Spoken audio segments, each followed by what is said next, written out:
Ver, impresionante lo que son fiestas patronales.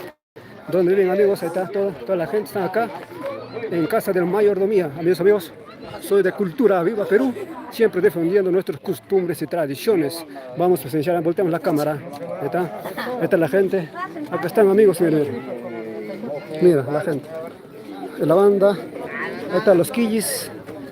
Así es nuestras costumbres, tradiciones acá. Aquí en amigos estamos en Jayarpacho, ¿no? Hasta la banda está descansando. Eso ¿no? Las primicias, los que regalan al diputado, a los otros, para gran fiestas patronales, ¿no? Donde se celebran con grandes fiestas, con danzas espectaculares, costumbres, tradiciones. Ahí está la gente, están descansando ahorita. De acá unos cuantos minutos ya vamos a entrar, ¿no? a celebrar una gran fiesta. Ahí está amigos, los mayordomos y la mayordomía 2026, ¿no? 2026 está aquí amigos. Eso es Cultura Viva Perú.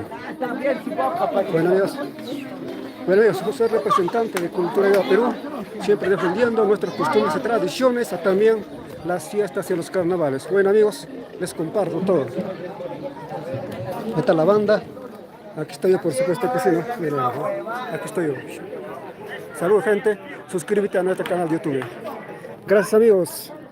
Así estaré transmitiendo todo el día. Ahí están aquí tenemos las cervezas para que tomen la gente. Esos regalos, mira. Así se regalan, mira. Regalan las frazadas. Eso se llama quillis, ¿no? ¿Cómo dicen eso? Parece que dicen quillis acá. Pues aquí conocen a Ayacuchamanga en las fiestas patronales, ¿no? Regalan a toda la gente. Es una fiesta patronal en honor a San Juan Bautista. ¿Qué canal está saliendo? Cultura Viva ahorita. Cultura, mira. Ya veo, mira. Qué bonita, son costumbres, tradiciones amigos. Ahora amigos, ya me despido gente, nos vemos más tarde nos vemos en la tarde taurina, más o menos, las fiestas. Ya, Erika, aquí uno. Erika.